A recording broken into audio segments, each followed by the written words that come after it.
So I'd like to move on to the first part of the program for today, which is to introduce our visiting scientist, Prof Johnston, from the University of British Columbia. And the role of the visiting scientist in the project is to provide expertise in a key methodology. And the key methodology in this case is electoral survey design. Of course, Dick is the pioneer in the design of the rolling cross-section design to examine campaign effects.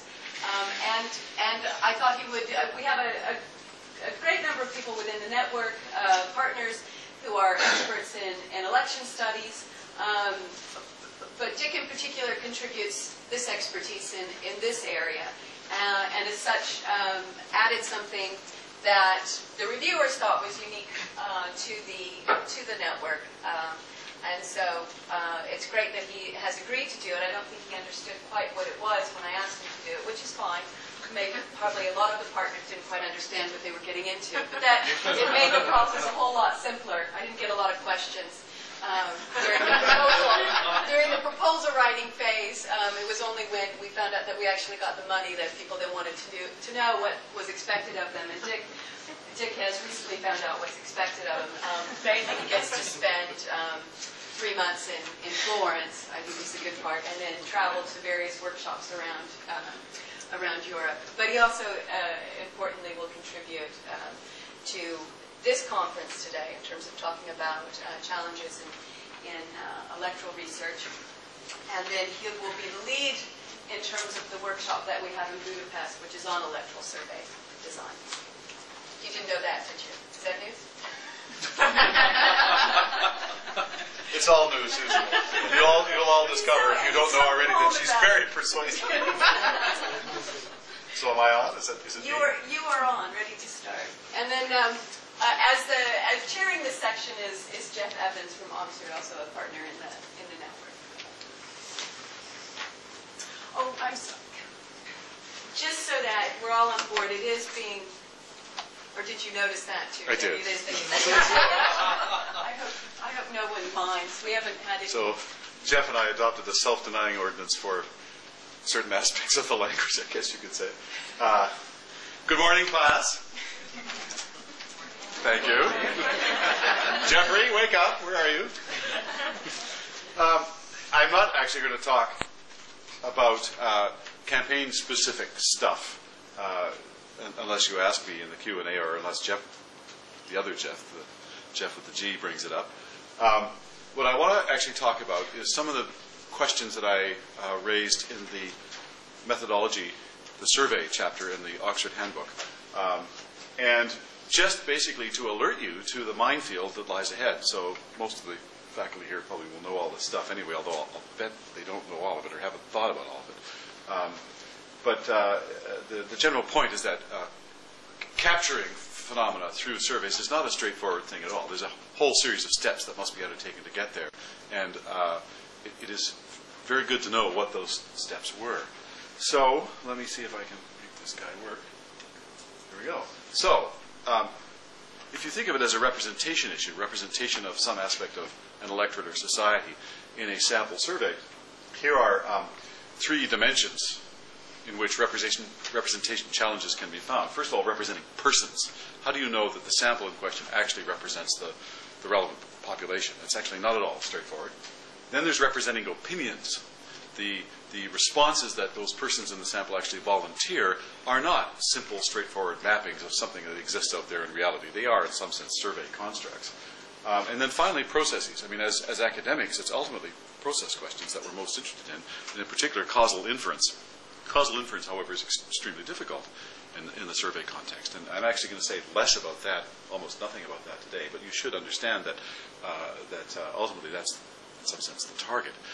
But even though that's the target, most of the commentary on survey practice is really, it's actually mostly about persons. It's about the representation, the representative character of the individuals in the sample, and then secondarily about opinions, so that the big literature, mainly US-based on, for example, the nature of belief systems in mass publics, is about opinion.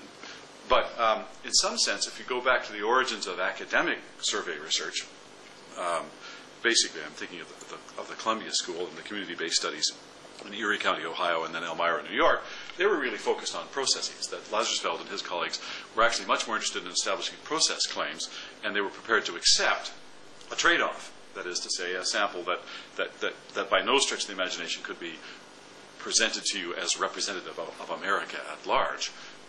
And they were conscious of that trade-off, and they explicitly accepted the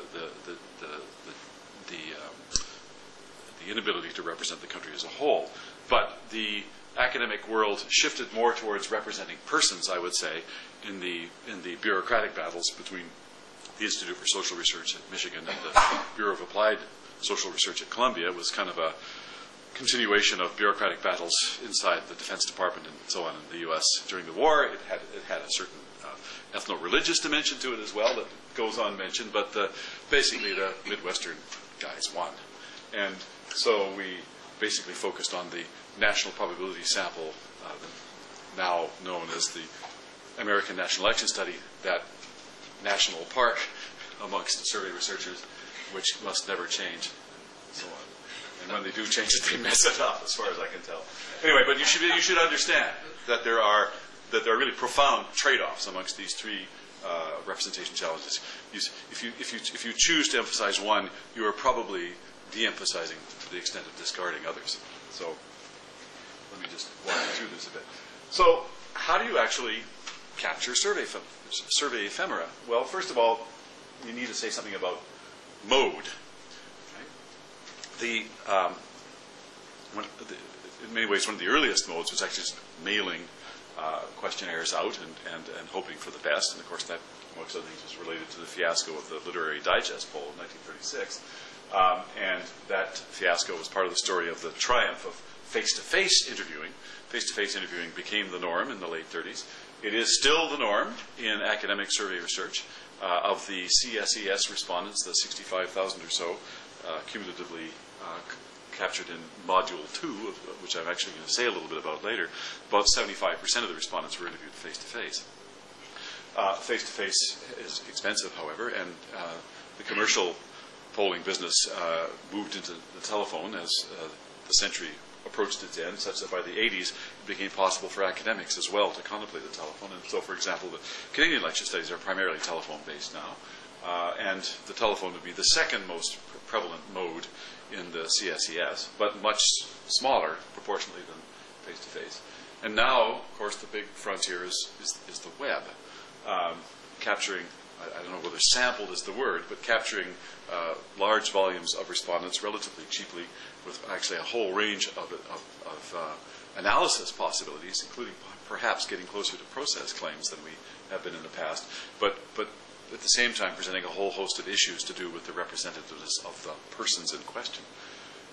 And so I'm going to sort of organize a lot of the talk around sort of mode comparisons. But mode comparisons are actually very difficult to make. Some of the comparisons, presumably, ought to turn on factors that are considerations that are intrinsic to the mode, right? Oral versus visual, presence, absence of the interviewer, that sort of thing, okay? And those differences that are in some sense intrinsic to the mode, are especially important for understanding how opinions are expressed in surveys as representations of opinion. But there's a whole set of other considerations that are not necessarily intrinsic to mode, but are byproducts of how the mode constrains how samples are drawn. And these, I would argue, are very critical to representing persons and quite critical to representing processes. Right? So, for example, if you opt for a face-to-face mode, that means that you are going to gather that sample, geographically speaking, in a particular way that you don't have to do if you're going by telephone, and so on. And when you try to compare modes, it is, as I've already said, very difficult to distinguish the intrinsic bits from the very important, but strictly speaking, kind of accidental bits of sample construction. So the question of, I'm actually going to start with the byproduct stuff, and probably most of the talk will be about that. So representing persons. I'm not going to say much about representing processes. So one of the expressions in the jargon is unit non-response, whether or not someone whom you try to recruit to the sample actually appears in the sample. So if they don't appear in the sample, then all the potential response that you might have derived from that person is gone, and the unit itself is the non-responding entity, so to speak. Here's the three things that are in some sense centrally at issue when you try to extract a sample from a population. One is coverage. Does the mode cover the population? Right? So what I've got here is kind of mail in terms of coverage, that is quality of coverage, completeness of representation. Mail and face-to-face are roughly equivalent, and in turn are better most of the time than the telephone, which in turn is better than the web. And indeed, for the web, the question naturally arises, what's the frame? Right? The official objective of survey research, at least to the extent that you're representing a whole population or a whole electorate, is to give all of the units in the population an equal probability of selection for the sample. Right? That's what it means to construct a random draw. The equal probability is a very low probability, but the critical thing is that it's equal. That these are independent trials, okay, and they're from the whole population. Immediately, though, you realize that that's impossible. You all presumably have civil addresses, but many of you presumably share those civil addresses with other people who are eligible parts of the sample. In the case of mail and face-to-face, you can well, in the case of all of these, you can sort of penetrate through that and get a kind of randomly selected individual from within the household. But in point of fact, not even that is straightforward. And the larger the household of eligible persons you live in, the lower the likelihood that you personally will have to be selected. Right? That's just the way it is. It's just an administrative fact. And that's true regardless of whether it's mail, face-to-face, or phone. In fact, it's maybe only for the web that's not a consideration. Telephony had reached the point, at least in North America, in which every person had a phone. And so by the 80s or so, at least, you could at least in principle dial every household in the land. Okay? Even though that meant households of varying size and composition. But of course, that wasn't true in large parts of the world. And even if now everybody has a phone, pretty much in much of the world, increasingly the aspect of telephony that's made that possible is the arrival of the cell phone. The cell phone issue is actually not as dire from a sampling point of view in North America as it might be over here. Or then again, maybe it's more dire. So I think as we speak, between 20 and 25% now of persons over the age of 18 in the U.S. have a cell phone only accessibility. And as things stand at the moment, at least, you cannot dial a cell phone in America.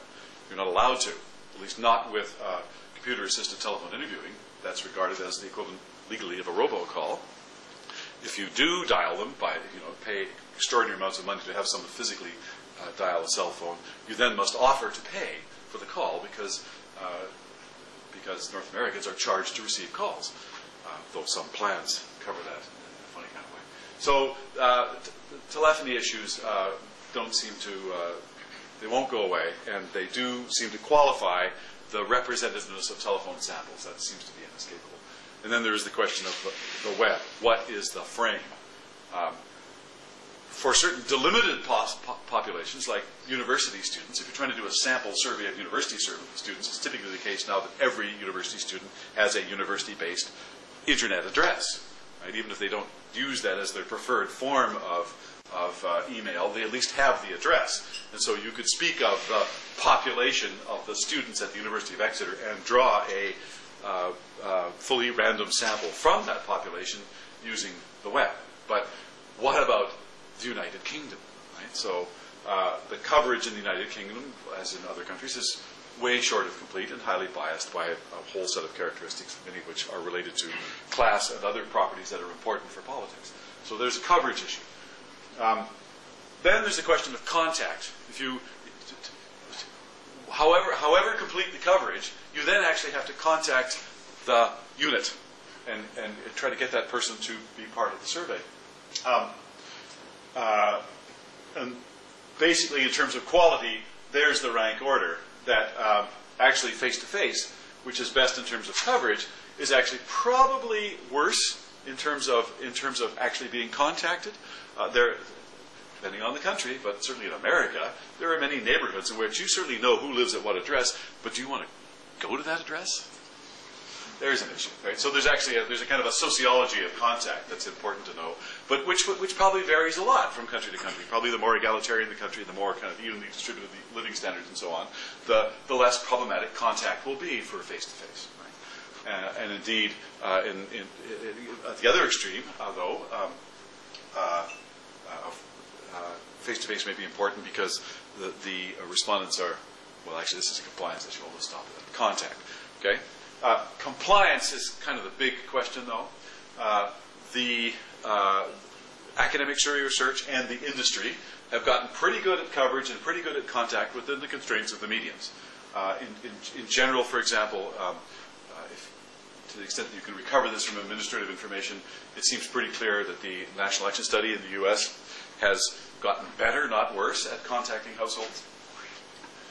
But that just takes you to the next question, which is compliance. How likely is it that someone who has been contacted will actually comply, will agree to be part of the survey?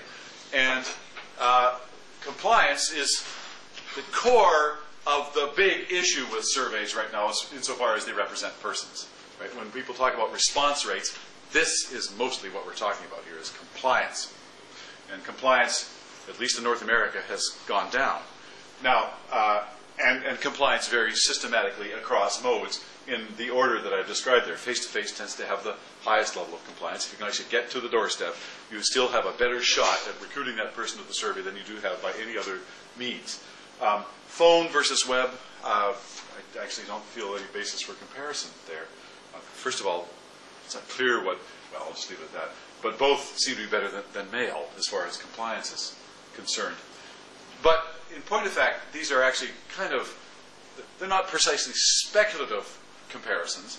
They're qualitative comparisons that I'm prepared to stand by, but I couldn't actually tell you what's the actual sort of numerical advantage of one mode over the other. I mean, what would it mean, for example, to compare a face-to-face mode with a telephone mode for their ability to produce compliance that is intrinsic to the mode? You know, what it means to induce compliance in the case of a face-to-face means you're getting someone to physically go to the doorstep. You have to have some sort of follow-up procedure if no one is there, and you can sort of spin out all the various practices that constitute good practice in getting someone to comply. So there's that. But it's a different set of procedures that you'd have to kind of specify and exhaust in the case of the telephone to get compliance there. So how do you compare them? And indeed, to the best of my knowledge, there's only one study done by Merrill Shanks and his colleagues at Berkeley 20-plus years ago, about 25 years ago, in fact, which actually came as close as probably as possible to kind of leveling the conditions for a mode comparison. And it would seem that if you sort of do high quality clearance of the sample, you get something like a 10 percentage point higher compliance rate face-to-face than with the phone. Mind you, that's 25 years ago, and the world has changed. But much of the difference in response rates that we actually observe amongst survey houses, survey modes, and so on, probably actually isn't intrinsic to the mode. It's actually more to do with kind of commercial practices, the economics of the business, and so on. But you should understand, in any case, that when you're trying to actually construct a survey sample, these are three distinct elements in the harvesting of respondents, and they each have their own characteristics, and they order the various modes differently. The final sort of the way to sum it all up, though, is whether summarily, what can you say about non-response and the implications of non-response for bias in the representation of persons. And I think in general we would say that face-to-face seems to be the dominant. If you can afford it, it does tend to get you a more representative sample than all of the others. phone and web get you a more representative sample, though again with the web, representative of what is an open question than does mail. In the comparison of phone and web, this has become a very lively controversy, and the controversy turns over the mix of equal probability of selection on one hand and the sort of motivations of potential respondents on the other hand, the relative contribution of the two. And particularly advocates of web-based surveying would say that, in fact, the mixture is not so different now for web samples as for phone samples, that you can still at least talk about equal probability of selection with the phone sample, but the ultimate recruitment of the respondent is highly dependent on the motivations of individual respondents, where political interest in particular for political surveys is a huge independent factor determining who amongst the randomly selected individuals will actually complete the survey. The web argument would be, well, now what the web does is simply turns that around. That political interest is a factor of self-recruitment to the larger pool of respondents from which web practitioners are drawing their samples. They're drawing their samples from their larger pool by independent trials, right? So actually the stochastic statistics, the statistics of standard error and all that are arguably better than for the phone, but the question is, are the statistics on bias better, or to what extent do these things offset? But that's kind of the zone of contestation, and it's a zone that mixes coverage and compliance issues. You should understand that they are distinct issues and they are being mixed here. So, just an excursion on power. Maybe this is a setup for Marco. It's certainly a plea for information that is currently not all that commonly available. To the extent that face-to-face remains a preferred mode in academic research, you must understand that it is a mode that has a statistical price. Right? It is expensive. Right? I mean, one of the reasons why the commercial world doesn't do much of this, it is just too damn expensive for anybody but academics. But even in the academic world, the expense is such that you do not go out and draw a sample where the primary unit is the individual. Right? These are samples that are inescapably highly clustered geographically because you're paying someone to get physically to a survey location. And it only becomes feasible if you enable that person to conduct a sequence of interviews in sort of the same area. Indeed, to the extent that you're relying on commercial houses to do the field work, that interviewer may actually be carrying more than one interview. Okay? And may actually be clearing a sort of set of overlapping clusters for different studies. That's just the economics of the business. But the critical point here is that the samples are clustered spatially to minimize the cost per interview. And from that flows some issues. Right? So this is just simply kind of some kind of elementary stuff on the impact of clustering on the power that you can derive per respondent. So you should understand that in clustered surveys, the effective number of observations is smaller than the advertised number. It just is. How much smaller it is depends on the degree of clustering and the implications of clustering for survey variance. Right? So here's the kind of magic formula that converts an actual number into an effective number. That conversion process may actually be quite specific to certain questions. Some questions may have bigger geographic effects than other questions, right? So in fact, this is quite question specific. It's not about everything to do with the respondent. And what it has to do basically is, you know, if you take a national sample or a sample of anything, but and cluster it. First of all, how many clusters do you have? How many observations on average do you have per cluster? Okay, that's the little n there. And then row, one of the many rows that populates statistical literature. This is not to be confused with the autoregression row. In fact, it started life as ROH, the ratio of homogeneity, the rate of homogeneity. It's a Leslie Kish proposition, ROH, pronounced row, which then somehow or another transliterated itself into RHO, the Greek letter row. So here we are, the intra-class correlation. And what it has to do basically is how the variances are parceled out, right? So if you think of it like kind of an experiment, you've got geographic clusters, you've got some indicator, you've got a variance calculation. There's always variances, right? It's Pythagoras' theorem.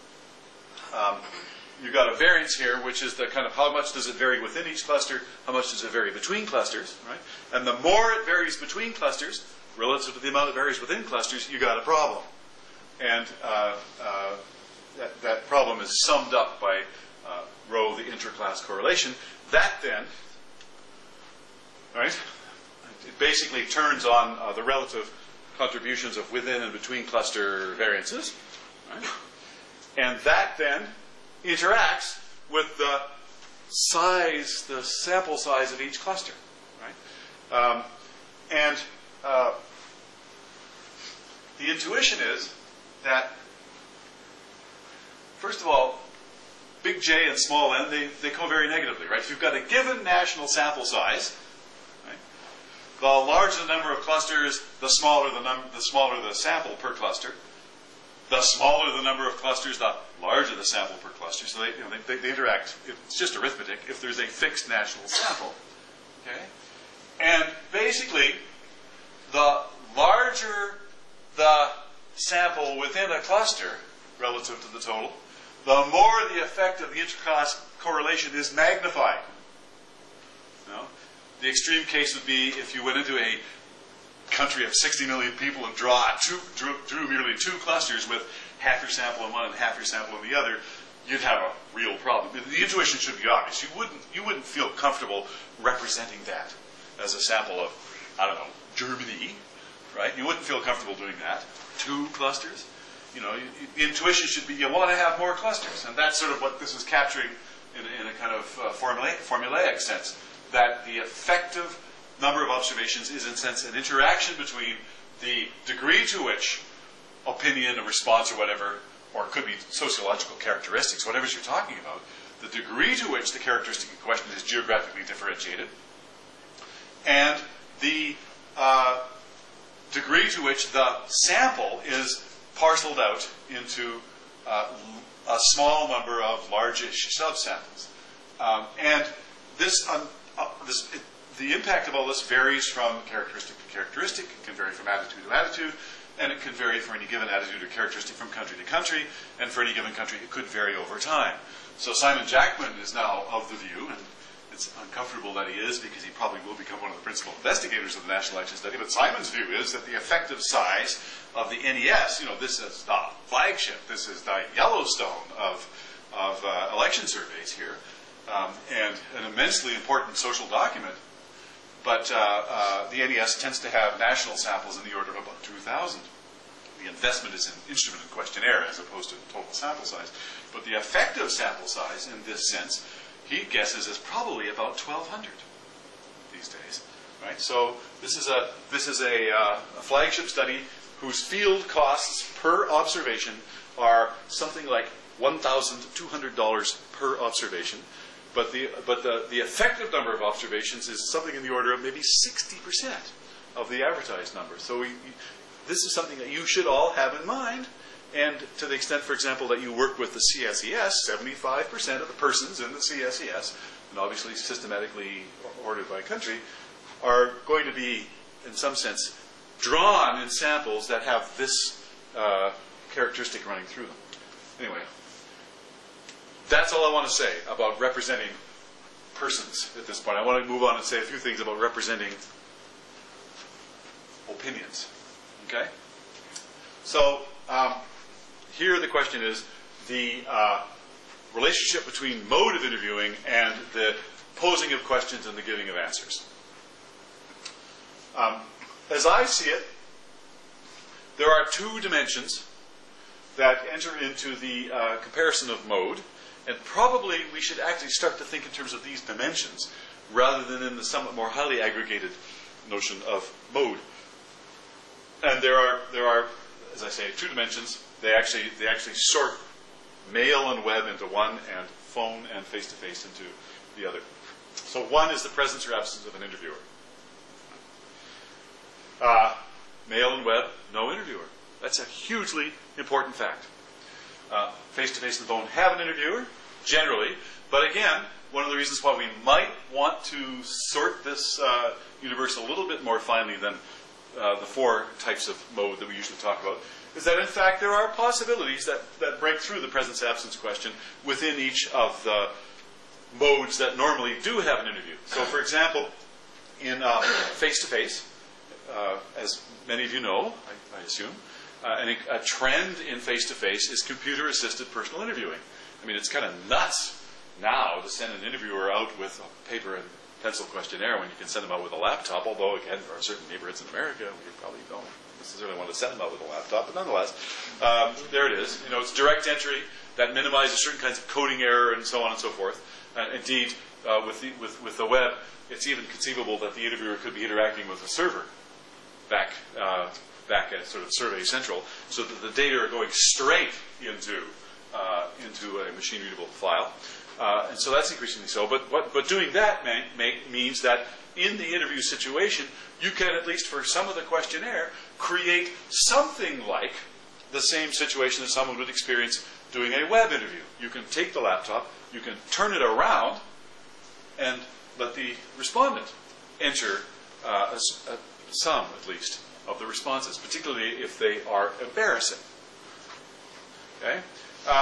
And phone surveys are somewhat more tentatively moving down the road of automated phone surveys. They have serious compliance problems. People are much less likely to actually complete them. But nonetheless, if a respondent does, a person rather, does become a respondent in a phone survey which has an automatic question sequence, there is no interviewer. I mean, there's a voice, but there's no interviewer. So in some sense, even certain kinds of phone interviews can actually have this particular characteristic that are the signature characteristic of the web and the mail, that is, no interviewer. Okay? And then the other dimension is the physiological mode, I guess you could say, of completing the interview. Is it a visual experience, or is it an oral experience? And that's hugely important. So, first of all, presence or absence of interviewer. Right? So, interviewers are good things, and they're bad things. Right? The good news is they can assist the respondent. The respondent might ask a question. If it's pretty hard to get an answer to a question if there's no one to give the answer. Interviewers can kind of model a kind of professionalism. They reduce the likelihood of certain kinds of frivolous responses and so on. Sort of responses that are sort of FU in character, for example. It's hard to do that when you're actually talking to a human being. But modeling professionalism can shade into bad things as well. So, for example, interviews are paid. If they're paid per completion, their incentive is to speed up the interview. And in general, there's it's kind of part of the task of the interviewer to force the pace. And even if it isn't part of the task, it's a human tendency. So that can have a perverse impact on response. The fact that the interviewer is there to be asked questions can be a problem, right? Because in some sense, you would, as a survey researcher, like to be able to say that every respondent got the same stimulus on a question, or if they're not getting the same stimulus, you want to control it through random assignment to treatment. What you don't want is the stimulus being bent, in some sense, by the interviewer. And this could be through intonation, any number of things. I can tell you that interviewers do freelance. I mean, I still remember the first interview conducted in the 1988 Canadian election study. The first study that I was principal investigator for, and Andre Blais and I blew a weekend in Toronto on pre-testing, and the moment finally arrived, because we both had planes to catch, to flip the switch and go critical, and it's one of these things where you don't really want to listen to this stuff too much, and the interviewer was trying to supply information about who exactly was the person's MP. The person kept wanting to volunteer the premier of the province, and I'm sitting there saying, "Don't do it! Don't do it!" Well, she did it. Anyway, we know that quite apart from willful behavior on the part of interviewers, we know that there are interactions. Right? Face-to-face, for example, on race questions, it makes a difference. What's the race of the respondent and what's the race of the interviewer? On questions with gender incidents, it makes a difference. What's the gender of the interviewer and what's the gender of the respondent? Right? Now, some of these things, provided that the administrative information is supplied, you can actually control for it. It's kind of useful to have the gender of the interviewer in the data set, for example, or the race of the interviewer. Age. Age, okay, there you go. So there's that. And then the final point, and this in some ways maybe the biggest one, is that the mere presence of an interviewer can inhibit socially undesirable response. Socially undesirable, right? The response that is difficult to volunteer. And it seems pretty clear that interviewer-free modes, especially the web, facilitate socially disfavored opinions.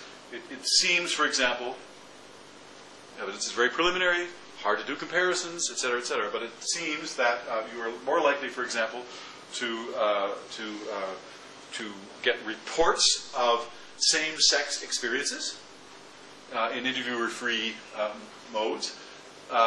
You are more likely to get homophobic opinion in such modes, more likely to get sexist opinion in such modes, and more likely to get racist opinion in such modes. But to anticipate a point I'm going to make momentarily, Adam Berinsky reminds us that survey response in the conventional source tends to be rather sanitized. And the sanitization tends to express itself through non-response. Okay? So in some sense, you actually, leaving aside whether the sample is representative of persons, interviewer-free forms of interaction with respondents actually may produce a more honest representation, at least for that sample, of opinion. On the visual versus oral aspects of surveys,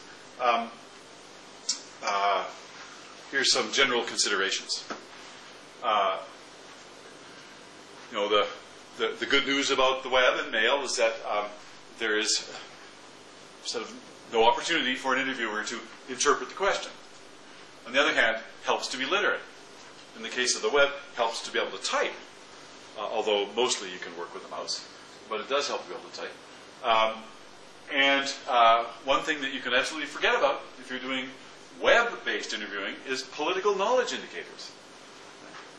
I mean, you could try to have timers or ways of sort of tracking knowledge searches on the web, but efficient, which is to say young, preferably under the age of 12, but anyway, efficient users of the internet who may actually, by virtue of that very efficient, know less about politics than others, can make up the deficit like that by searching. They can just simply have another window open and go get the information off Wikipedia or whatever. So, forget. But this is hugely important, right? Because political knowledge is one of the, or interest in politics with and the knowledge that comes from that, and knowledge derived by whatever means and according to whatever motive, is this dimension that kind of just runs through survey research, right? Survey samples tend in general to be more interested, at least political survey samples tend to be more interested and more knowledgeable than the population at large, and in some sense that becomes only more true as access to respondents gets more difficult according to mode. So that's something you should keep in mind. There are rank order effects in surveys that we know to be an issue. They seem to have kind of the opposite structure. If it's a visual mode, there tends to be a privileging of the kind of the top item on the page. If it's an oral mode, there tends to be a privileging of the last item in the oral sequence. More generally, when you think about survey response, you kind of want to think about the extent to which the response is optimized or the extent to which it's satisficed. Okay? There is a kind of canonical description of what it means to construct a response. Right? It's kind of Taranjo-Rosinski stuff. There's kind of, I can't remember how many. It's like 5 sequence, six things, which in some sense are a model for kind of honest investigation of a question. Right? And the notion is that if you actually do that, right, your response will be optimized not in the sense that a rational choice modeler would say that this is how you should organize your life, but rather in the sense that that if I ask you that question and you go through the full sequence of self-interrogation and construction of the response, and I ask you, and then I ask you to do the same thing a year from now, the likelihood that you will give the same response a year from now, barring changes in your life, obviously, just that in some sense, if deep inside you have the same disposition, the likelihood that you will reveal the same disposition in a survey questionnaire a year from now is maximized. Okay? So in that sense, it's as close as you can get to a notion of a kind of an equilibrium response. But in point of fact, not all respondents all the time or in all questions would actually go through that process of self-interrogation. More likely, much of the time, they will satisfy us. They will give an answer that's top of the head and reflecting considerations that are highly accessible, whose accessibility is possibly affected by the wording of the question, maybe possibly affected by what's on the news this morning, maybe possibly affected by how good the coffee was at breakfast, that kind of stuff, right? And so to the extent that the response is under the control of those kinds of features, it's not the equilibrium response. It's a response which might, even though the disposition hasn't changed in some sense, it's a response that might change the next time the respondent is contacted, should that person be contacted. And so in some sense we should think about optimizing versus satisficing. It seems somehow intuitive that we should look for optimal response. Actually, I don't think that's obvious at all. I mean, if you're doing the kind of stuff that seems to have become my signature over the last 20 years, namely campaign stuff, I'm not really sure that a reflective equilibrium is really what we're talking about when we're trying to model an election process. So it may depend what kind of response you really want. It may depend on what the purpose of the survey is. But just in terms of the cashing out of satisficing in particular, you have a pretty good guess that someone is satisficing if you notice, for example, a pattern of non-differentiation, so a sequence of questions in which basically it's the same answer. Acquiescence. Acquiescence is a response set, basically a propensity to say yes. There are ways of kind of finding how acquiescent someone is, but acquiescence as a kind of disposition is something that, strictly speaking, you can kind of control and respond to, partly in the way in which you formulate questions, but it's also probably the case that acquiescence is a bigger problem in certain modes than in others, particularly the telephone. And then there's the question of non-response, right? In this case, non-response to the item. This is called item non-response as opposed to unit non-response. Non-response, not just saying you don't know is one of the responses that you can give if you're just sort of faking it. But non-response is not distributionally neutral, right? This is Adam Berinsky's stuff. On questions to do with redistributive policy, social insurance, kind of the difficult business of government that has huge class implications, right, in terms of the distribution of income, life chances, and so on. In general, the kind of left response is just cognitively more demanding than the right response. And so poor and uneducated people are actually less likely to be able to articulate the position that is, in some sense, the one that's in their class interest. So on, at least in the US, and I think it's probably true elsewhere, that the distribution of opinion on these issues is tilted a bit to the right. On the other hand, there are questions that are, in the Carmines and Stimson sense, easy questions, moralizing, morality questions, where, in some sense, the opinion is on the end state, not the policy means. Race questions, that sort of stuff. You tend to be less likely, as I already anticipate, you're less likely to get homophobic response, less likely to get racist and sexist response when the response is, so to speak, satisficed. Web response seems to be more optimized. I mean, it's not like we have massive comparative studies, but in some of the early work, which I don't think he has repented of, John Krosnick has made the argument that there seems to be more optimization going on the web. So just I'm almost out of here. Just to set you up a little bit with some actual empirics. So I thought, Susan, whom I follow in all things, try to helped tune me into my job here, said, well, I should kind of look at the ELECDEM mandate and so on, see what some of you may actually be doing. And it's pretty clear that a number of you, at least, will be working with the CSES, the Comparative Study of Electoral Systems modules that have formed part of several national election studies. And the CSES, I think, is one of these great public works. But it's useful to know. What's the sausage factory, the 25 or 35, however they are, sausage factories that are producing response here. So here's actually the mode data from the module 2 of the CSES. This is the kind of the early 2000s stuff. So I'm sorry, if you can't read it, that's tough. Squeezing it all onto a slide was not easy. But this number is 71.8. So 72% of respondents, without any weights or anything like, 72% of respondents are from face-to-face. What do we got here? Frequency percent. 8.89% from telephone. And then the balance, whatever that is,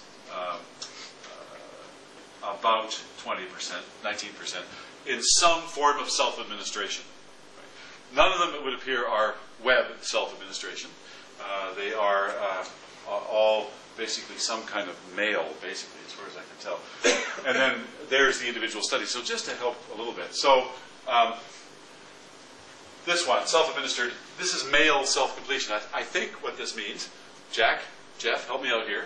I mean, this is kind of the Southern Hemisphere mode of actually the mail as the primary draw from the population. So this is, am I right, Jack? This is not a follow-on from a telephone NZES. This is an independent sample, and of course this is how the Australian election study is done, right? In the sense that it's a mail out, and then it would appear that in the German component of Module 2, something like this was done as well. At least that's how it's represented. It's actually not hugely. I mean, if you go to the code booking material, you can find it. But anyway, all three of these are self-administered in this case. And it's potentially important, because remember, when I'm talking about the effects of mode, I'm talking about stuff that's intrinsic, and then stuff that's a byproduct of the way in which samples are drawn, right? So, in some sense, these are, in some sense, random draws in New Zealand, Australia, and Germany, although random draws, and of course, I don't know about Germans, but certainly Australians and New Zealanders are ludicrously compliant when you mail them something. So they're actually not bad as representative samples, although they're obviously going to have a bigger self-motivated, self-recruited component to the production of the sample than would be the case with, say, a telephone or especially face-to-face. But less probably, well, no, actually probably more than some of the others. And then we have the combination of telephone and self-administration. So in some sense, Canada, right? I mean, in some sense, I guess we're actually the originating example here. I mean, in some sense, it's no accident that Andre Blais is one of the big people behind the creation of CSES. We picked it up basically from, it kind of originates with Herb McCloskey through Paul Snyderman, that mail should be taken seriously in general. This is actually a very effective way of gathering response. I mean, just parenthetically, we tried to get respondents in the 1993 Canadian election study of the telephone main campaign wave to locate themselves on the left-right scale and to locate the parties, and it was hopeless. And so imagine my delight when I opened the box with the 2004 Canadian election study. I wasn't even thinking that this was actually part of the CSES module. There it was, however, sitting in the mailbag, self-location on a 0 or 1 to 10 scale of left-right and location of the parties. And it worked like stink. It was just incredibly effective. And so for that hugely important instrument, I frankly didn't care that the mailback component of the 2004 election study was a less representative sample than the telephone component. I was delighted just to have kind of crunchy, usable, largely believable respondent information on left and right, that people actually can do this stuff if you allow them to circle numbers or draw arrows. But it starts with the Canadian component of the CSES is a mailback, but it's a mailback sent out to a sample that originates as a telephone sample. And that would seem to be the case in Switzerland as well. Were you part of that, Marco? Yes. And then we finally have a combination of face-to-face and self. In the British case, though, I think the combination here, it's not actually the BES, it's the political and social, the PS, what's it called? Right. So, unfortunately, you can't link this if you're interested to the BES, although the BES does have a web version of this, which I gather in the politics of CSES was ditched because it wasn't a probability sample. So none of these are web, right? So in some sense, all the mode stuff here has to do with self-administration versus non-self-administration. I just thought, well, let's just look at a couple of... There aren't many diagnostics that were kind of simple and easy to produce out of the CSEF, but here's a question, satisfaction with democracy. So all I've done here is I've basically just done a kind of dummy variable regression. Satisfaction is kind of a, it's got a 4-point scale. And lo and behold, certainly the self-administered respondents tend to produce a lot more satisfaction with democracy than either phone or face-to-face. It's natural to wonder, however, is that to do with the fact that they're doing that they're doing a visual and well, probably it's unlikely to be something to do with an interviewer. So is it to do with the fact that they're doing something visual rather than oral, or is it something to do with the construction of the sample, or indeed is it something to do with the countries from which these various modes are drawn? And so what I've done here is I've just done a sequence of controls. So a bunch of demographics that go to the probability of actually completing an interview. And then finally, fixed effects for country of residence. And the stuff doesn't go away. In fact, most of the relationships strengthen when you have a kind of a ridiculously over-specified fixed effects setup here. Now, you should understand, though, that it's very hard to distinguish mode from certain things. So, for example, self and male, 2/3 of the respondents there are from the Southern Hemisphere. You remember, ridiculously compliant, etc., all that. But then 1/3 of them are from Germany, so they're not necessarily part of that world. But interestingly, they're from the other MMP system. So maybe it's about MMP, or maybe it's about some kind of preference. I don't know. Hell, whatever. But it is striking, though, that really they're not so different when you kind of get it all set up. There would seem to be just an across-the-board, maybe, an across-the-board effect from doing the visual self-administered, which is at least somewhat independent of sample properties and somewhat independent of political system. I don't know. But there's, on a scale that is, I've rescaled it to 0.1, right? So the standard deviation on that 4-point scale is 0.27. There's something close to a standard deviation difference between everybody who completed a self-administration question versus everybody who did something else. Well, certainly than face-to-face. The point really is that if this is the kind of stuff you're doing, right, you've got to pay attention to this. There may be a mode issue here. Immigrant attitudes. Where are you? Pay attention, right? You do not want to make an attribution to a system that may be actually a product of mode. This is report of trying to persuade others during the campaign. So these are odds ratios, right? This is a binary. These are odds ratios. I mean, I don't know what I think of that. But anyway, in general, but here the structure, for what it's worth, the structure is different. That if you start with face-to-face and then wind up with a self-administration component, you're actually less likely than if you have the less likely than if your persuade others question is put to you in a face-to-face interview itself. Now,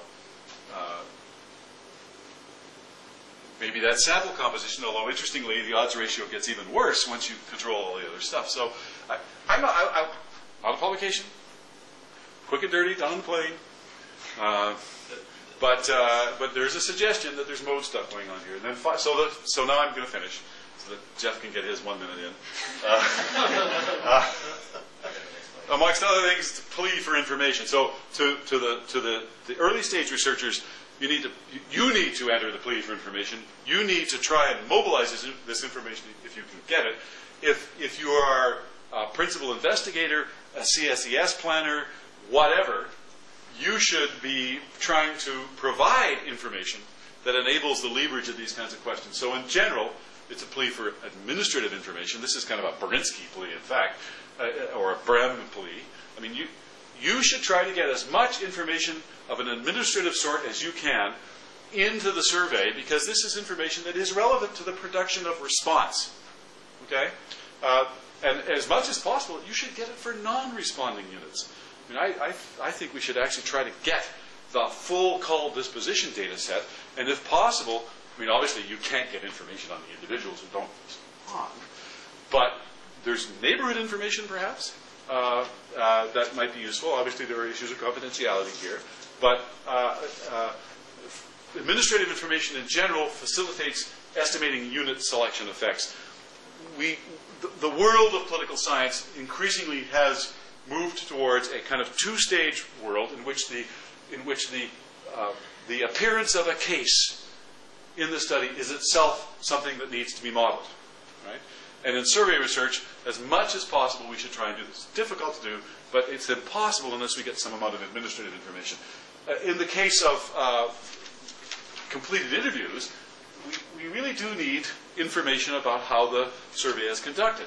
And real care, because in some sense, one of the points I'm trying to make here is that the mode, the four categories of mode, is in some sense too high a level of aggregation. It actually doesn't sort things quite right. But if we can get actually, what the form of self-completion is, whether it's web versus and so on, might give us some hint at sorting out the intrinsic versus the sampling aspects that have to do with mode. And then finally, if it's face-to-face, what's the primary sampling unit, right?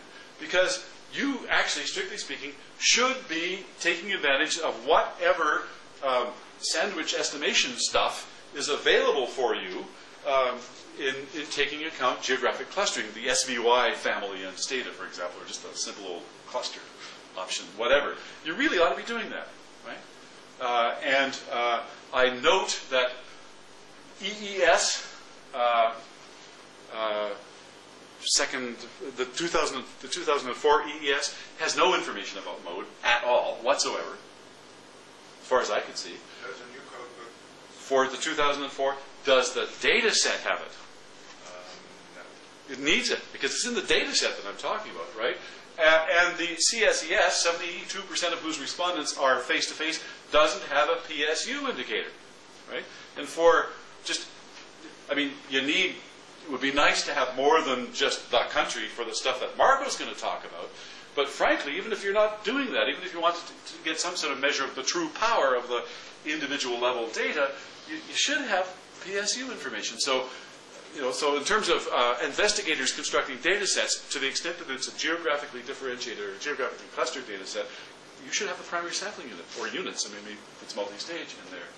Otherwise, you are going to be overestimating the true power of the sample. And that's it for me. Pop that up.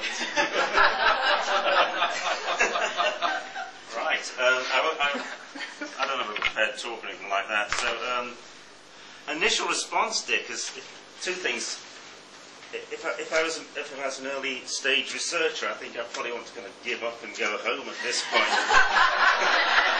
And choose some other mode of empirical or maybe formal analysis or something that doesn't involve this. Something unsullied by data, you mean? Something unsullied by this incredibly complex data. And the second thought is, I do hope this podcast doesn't get observed by anybody in the government in any way at all, because we'll not get funded for the next British election study or any other election study. Given the complexities that you pointed to in terms of comparing modes, their different strengths and their weaknesses, my first thought was, I mean, the key thing that we noticed from survey research using face-to-face samples over the last 30, 40 years is that there's been a big trending, on the whole, decline in response rates.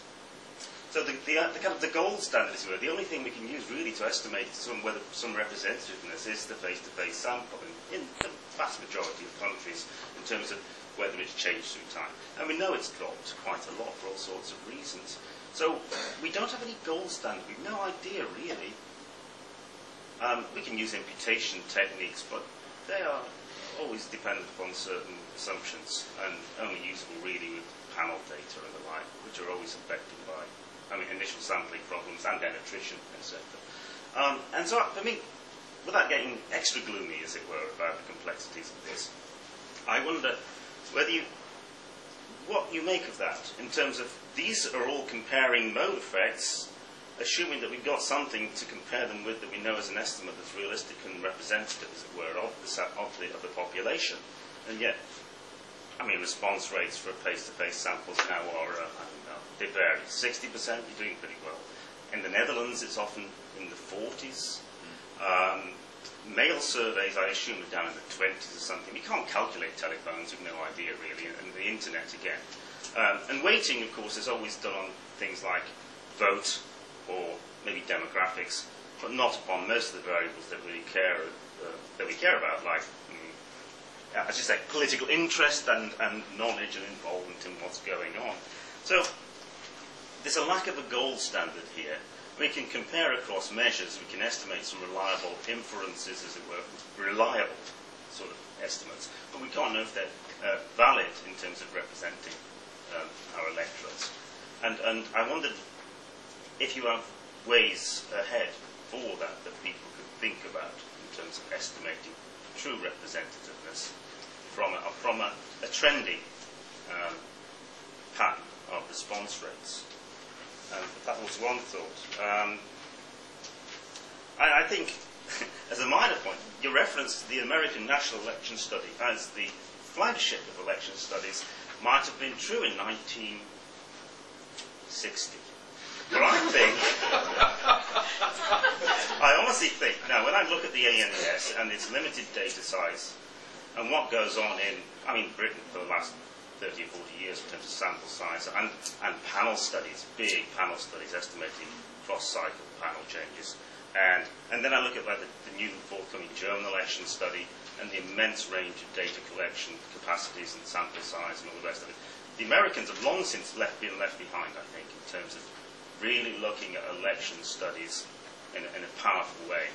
And so that's a sort of minor aside. Of course, you're a Canadian, so I can say this to you quite happily. But I think we have to look to a flagship notion. I think Europe actually has many of the election studies that I've used from other countries. They've got better sample sizes, and actually they may have been influenced by Stokes, Campbell, I tell back in the early days. But they, in some ways, have left them behind, or at least their inheritors behind, not necessarily the original guys. So that there are so many other issues, because I think you've really been compendious, and that is a remarkable set of things. I think there are some things there that, that maybe you didn't touch on, which I thought about, like type of information, the range of information. Face-to-face, I do face-to-face surveys in Eastern Europe, that's 300 and something questions. Now, there's probably a problem with respondent boredom and all sorts of other things in that sort of data.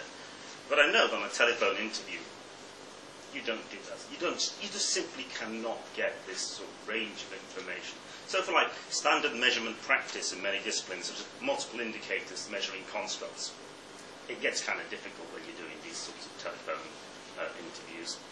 And I think that is something, that sort of impoverishment of measurement by using other techniques is something we have to be careful about. Another impoverishment is more the identification of respondents by the introduction of a big move, I think, towards internet surveys. And this is prompted by the fact that 3 of my younger colleagues at Oxford all do the YouGov sample panel. And YouGov is what the election studies guys in Britain use nowadays for all their work. And Sarah James and Michelle Jackson, and you know Sarah and James here. I know James has done it at times as a woman for entertainment purposes, and no one knows. No one actually knows who's filling these in and what games they're playing. At least with a face-to-face interview, you can see somebody who says, if they're, yes, I'm a 21-year-old black woman and they're a 65 or so year-old white guy with no hair. You think, either they've got big issues or they're lying. No idea what's going on the internet.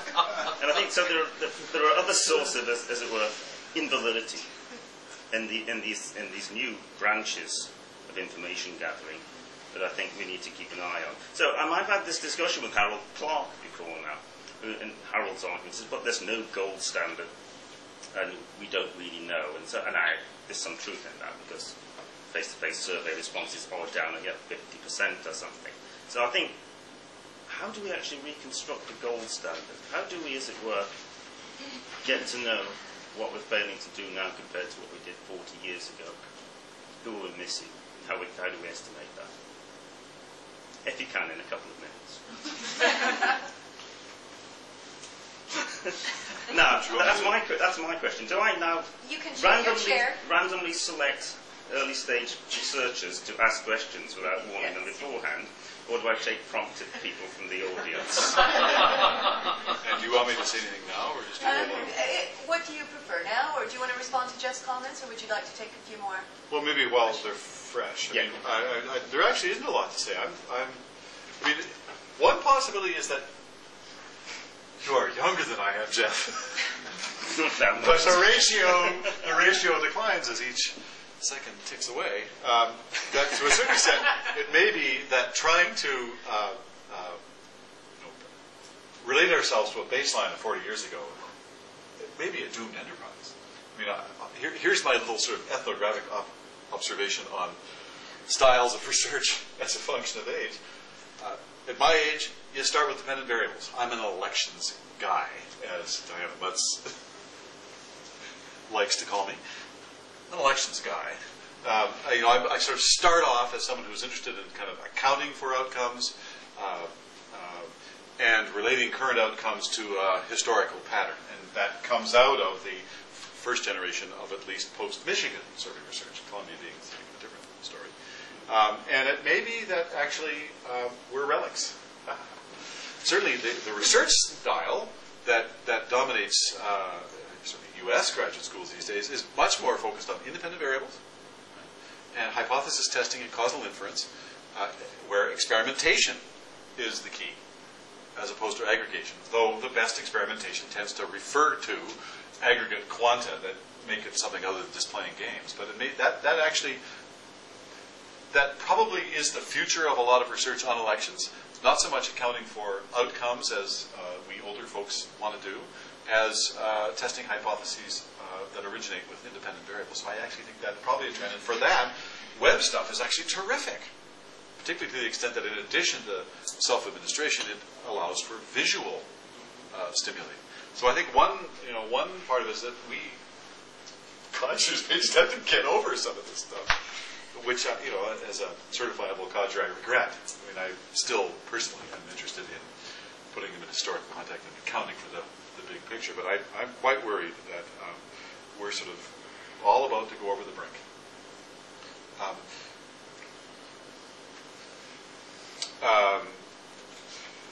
It's the very time to have some large-scale Marie Curie Foundation study that will disappear in a minute. Absolutely. The NES is the flagship. In some sense, though, you kind of validated the claim by your own description of the continuing importance of face-to-face. I mean, if you think about the NES, its power does not lie in sample size. It lies in depth of instrumentation. And that is the big thing that face-to-face continues to provide, is depth of instrumentation. No other mode facilitates this, not even the web. Although, in principle, at least, the web permits, in principle, it permits a new emphasis on panels. But that really does depend on the extent to which the web provider can actually extract compliance from the relevant body of its respondents. And so Knowledge Networks, not to advertise, but the NAES were a client of Knowledge Networks, which starts off with random digit dialing to recruit its panel, and it invests enormously in panel maintenance, and has a panel that is maybe, I don't know what the number is now, but 40,000 or so households. It's not millions of email addresses. It's 40,000 or so households from which you can do a representative draw of up to maybe 20,000 respondents if you've got bucks. There, for people who are seasoned and conditioned members of the knowledge panel, you can get an 85% re-interview rate. So you can stretch interviewing over multiple iterations in that case. But that really does depend on the ability to go back to the same people and actually have some reasonable prospect of compliance on that group. But, well, we may conclude that in the end, the real story is, for representative surveys at least, is kind of the depth of the interview rather than the power of the sample. I just happened to get associated with power questions because I was interested in campaign phenomena. It was part of the story of the transition in the Canadian election study. It was only a little part of it. It was something we kind of discovered after the fact. Where if power is the central issue, and it really is the central issue in anything to do with media, campaigns, advertising, whatever, then face-to-face is too expensive, too slow. But I mean, the face-to-face thing about the declining rates of response, what do you think we should do about that? Because our gold standard is being eroded. What can we do? I mean, I don't, to a certain extent, we're prisoners of society there, of declining, so. I mean, we'd have to hope in some sense that the market research industry collapses. Well, it's not going to do so. I mean, part of the story is that, at least speaking from North American households, especially in the U.S., the frequency with which households are invaded by unwanted calls on basically product-related things is astounding. I mean, I became basically a cell phone-only person in Philadelphia because the only calls that came on the landline were robocalls. 5 and 6 a day. Well, in that context, who the hell is going to answer a telephone interview? I don't know. I don't think there's much we can do about that. But I think for face-to-face, in places other than the US of A, where it is safe to, on the whole, go to most areas because we're not focusing. Well, if you can persuade grants council, I mean, I do think you might want to make this an important part of your grant applications. Is that the unit cost is going to be higher. It doesn't have to be the $1,200 that NES, but it's still going to be much higher. I mean, I actually don't even know how much higher it will be these days, but it's going to be higher. That you also, I think, basically need to make an argument that other people can do election forecasting. Sure. Yeah. And where the comparative advantage of our business lies is in the kind of deep exploration of individuals and households. I also do think, though, that the frontier of research is in stuff where we can actually generate hypotheses that are susceptible to testing through randomized methods. Experimentation is great. That is kind of too old for that, but I think that's where a lot of it's going to go. And that's actually very cheap. And probably what we need to do is effect an interface between the two. Sort of kind of frontier work with experimentation, and then kind of careful integration of insights and intuitions from the experimental front into the design of survey. We've actually been doing split-off or multiple split design experimental surveys for decades. Sure. They just don't get much prominence in political science. I mean, as a psychologist, I used to do these things in the 80s, and I think it is a vehicle for getting beyond the endogeneity problems that plague just about everything we do. But I still think there's an issue about doing surveys which start off with a response rate of 50 and then chase people for months to increase them, using whatever approaches and incentives you can, and seeing how that changes your estimate, so that we can then actually have some belief that we've got so far at least, the work that's been done, it's mainly Pew related, has been that you can certainly spend lots of money chasing samples, but you have a relatively tiny effect on response rate, and you don't actually necessarily make things better. Right, so good. Now, I've actually given people lots of time to come up with questions. I can see Jack at the back. Yes, okay. Just one brief comment initially. Another problem with face-to-face, of course, is that increasingly where people live their security, and you actually can't get to back to their door. Right. So it's not just the low-income neighbours. I want to put in a plug here for mail surveys. I actually think that you do better in most contexts with mail surveys than you do with telephone. And that's certainly the experience in New Zealand and I'm pretty sure in Australia. The key thing, of course, is that you need to have a good electoral register, which is clean and reliable and reasonably comprehensive, which gives you names and addresses, so you can post a questionnaire to the person who is the respondent. And if your electoral register also contains other information, you also can start to look at some issues about non-response bias. So, for example, in New Zealand we have occupation. You can work out gender from the name, obviously, and you also have age. And you also have So you've actually got some stuff to work on there. The other point, very briefly, is we did some experimentation. We actually, 2005, 2008, we sent out a mail questionnaire as usual, but we also gave people an online option. I can tell you, the proportion of people who chose to do it online was minuscule. We got 3,200 respondents for the 2008 study. Of those, 17 chose to do it online. Filling out a questionnaire in hard copy on your kitchen table is a lot easier, more comfortable than sitting at your computer. We also did an online survey. We simply sent out, we picked a completely new sample, completely independent of our mail survey. We actually did it before the election. We sent out close to 10,000 people on the electoral roll and asked them to fill out an online survey. That was the only thing they could do. We got a 10% response rate. Now, that was back in 2005. You might do better now. Maybe there's some future in that.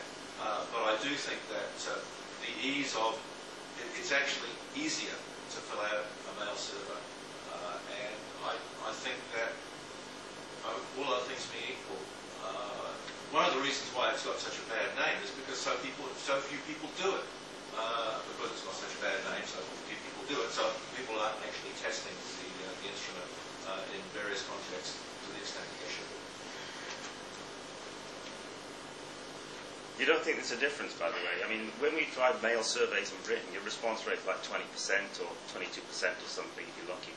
Australians and New Zealanders... Citizenship survey, they got 37%. And what do you get, Jack? 40% now, and 40%. And it's roughly the same in Australia? Yeah. But I mean, if we do a telephone survey, well, the last time we did a telephone survey, the response was 33%. I understand that commercial people, 25%. They're happy when they get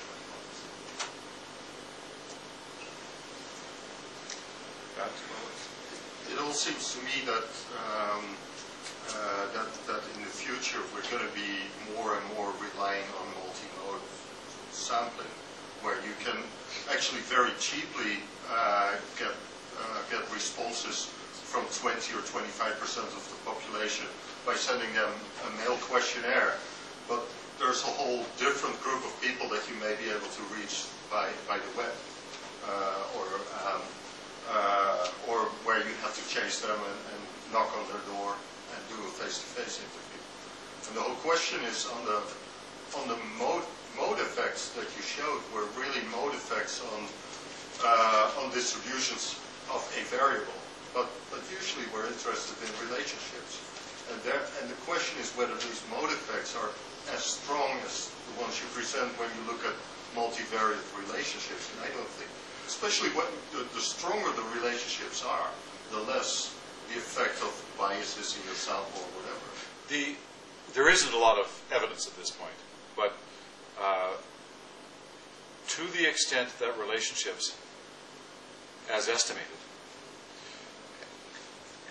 are a combination of kind of true effects and artifacts, or are affected by measurement error in particular. Modes that produce less measurement error will, ceteris paribus, produce stronger relationships. That's probably true. And so it may well be that the way to go to actually produce a national study is a mixed mode thing, but you will want to be very careful in your calibration and accounting for modes in the data set itself. And you may actually have to do a lot of kind of fully dummy interactive stuff to capture the relationships.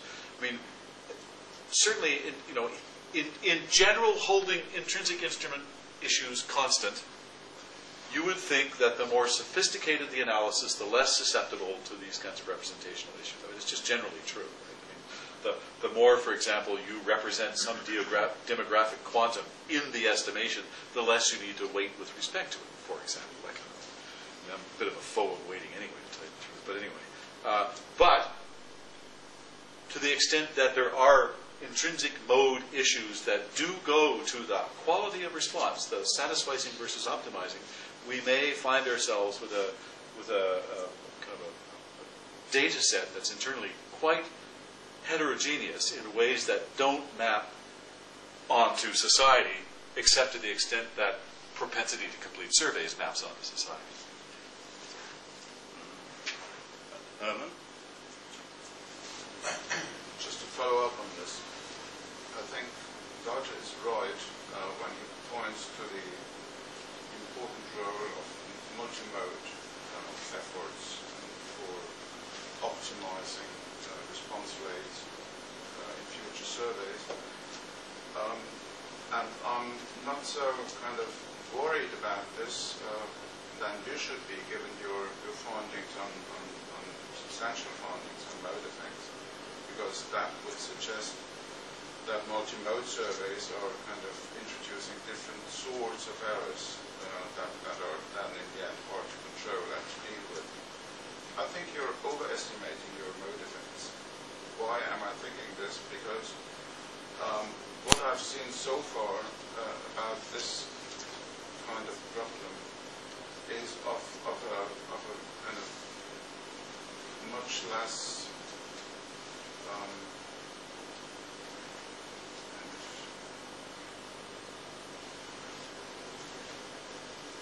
important scale. I'm thinking back like 10 years ago to the American National Election Study experiment.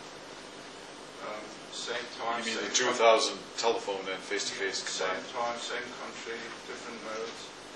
What they found was statistically significant differences in the distribution, but not substantially significant differences. That's my kind of short summary from memory. The same thing goes for an effort we did in Europe on the Eurobarometer, comparing telephone Eurobarometers findings to made face-to-face Eurobarometers. And again, there is something, but by and large, it's not of a grandiose nature. It's not substantially important. So I think your estimates are probably due to the fact that your controls are not really controlling everything that we want to control. I don't for a minute doubt that what you said just there is true. I'm uneasy, though, with adjectives like substantial. I mean, here's the empirical fact I remember from the 2000 NES, and that is that in the telephone mode, the number of Democratic and Republican respondents was the same, essentially. In the face-to-face mode, Democrats continued to outnumber Republicans, something like 40 to 30. Now, that's a sample phenomenon. I think it's a sample phenomenon rather than an intrinsic mode phenomenon. It has to do with the fact that the face-to-face surveys get further into the population, have a higher rate of compliance. But I just think we need to be self-conscious about this stuff. And we need to supply the information where we can in the survey data file itself, so that we can at least do the estimations. Maybe in the end of the day, we'll be kind of reassured by the sheer power of the survey phenomenon. But my consciousness has been raised, not